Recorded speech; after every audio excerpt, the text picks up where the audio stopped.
Tuluni festival is one of the most significant and most enthusiastically celebrated festival of the Sumi Naga.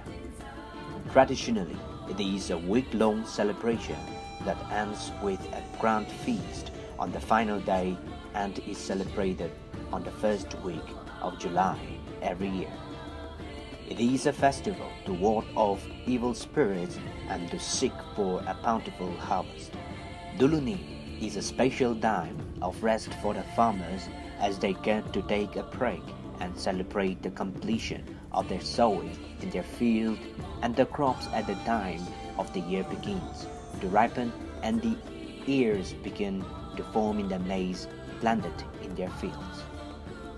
Tuluni is also a peacemaking festival and a time when new relationships are built and existing relationships are strengthened.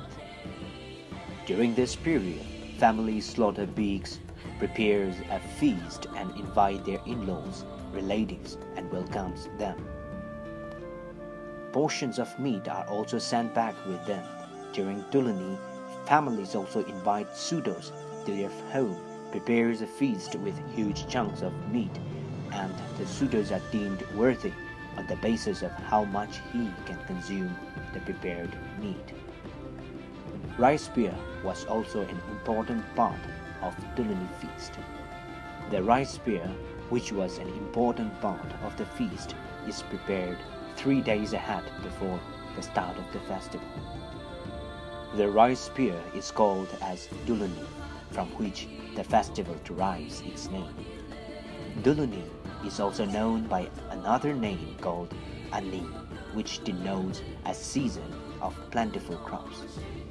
The families also prepare a meal which is sent to various relatives through their daughters, who in return is gifted various items such as money, chicken, etc. Blood relatives often gifted piglets to the daughters. The daughters would accept these gifts and rear them until she gets married, and upon marriage she takes all the money and animal gifted to her during the Tuluni. Before the start of Tuluni, the Gugami or village chief, along with his council, known as Chochomi, would discuss and give out the information, and the preparation begins. The village council also set aside a day to clean the surroundings and pathways of the village. One of the reasons of clearing the paths is to make a safe passage for the daughters who will go on to deliver gifts and meals to various relatives. Various groups known as Alouji are present who all work together to earn money to purchase and rear pigs for the Tuluni. The members of the group also pool in their money at time for the purchase. These groups usually consist of the adults only, and it is intermixed, and there are no particular male or female group. The number of pigs killed by each group during the festival served as a kind of pride and fame for each of these groups, and killing more pigs meant more prestige and pride. No time is fixed for the work, and the members may work together to earn at any given time depending on their plan and convenience. During the course of Tuluni, they slaughter pigs and share the meat with each other. A significant part of the meat is given to the group leader, known as Alouji Do, as a sign of respect. The Alouji Do is usually chosen by the members of the group, mostly by the elders, and he oversees the works, activities and duties of the group. The members also take the initiative to share the meat with the village elders, widows, widowers, etc. They do this without any kind of payment and as an act of kindness. They do this so old people who are too old to work and earn for themselves can enjoy themselves too, along with others during the festival. Preparations for the grand feast begin a day before, where the villagers choose a place that is convenient for everyone and start working. The men care of killing the pigs and all the heavy works, while the women take care of the cooking, cleaning, and various other works. They usually start from the morning and work together the entire day. On the day of grand feast, the villagers gather in the community ground and undertake various programs such as folk song competition, folk dances, traditional games, etc.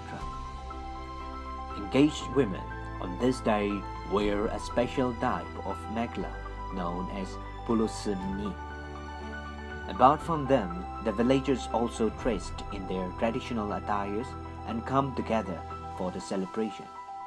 Traditional games include spear kicking, fire making, top spinning, jumping competition, unity and oneness dance, and several others. Aside from the games, several other competitions such as folk dance, folk songs are held among the villagers and groups. The famous Sumi war dance is also presented during these festivals. Unlike some of the tribes of Nagaland, the men perform the dance separately.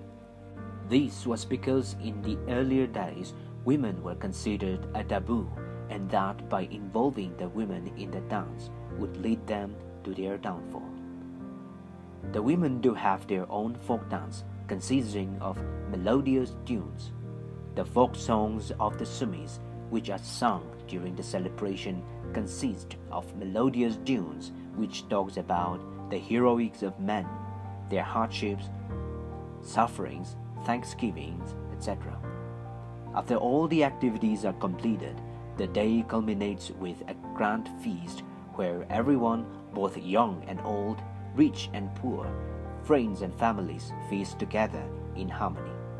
After the day of Tuluni, the villagers prepares a meal from the leftover meat and goes on to clear the field path and the pathways. The men usually take care of the cleaning of the path, while the women and the children make sure that all the men are properly fed. Tuluni, as it is celebrated today, it is more focused on showcasing the rich tradition and culture of the Sumis. The Sumis on this day, clad in their rich traditional attires, show the unique, colorful, and rich tradition of their forefathers. The Sumis on this day showcase not only their attires but also present various games and competition. This is not simply done for a show, but it is done as an effort to preserve their culture and also to let the younger generation of today have glimpse of the rich tradition and culture of their forefathers.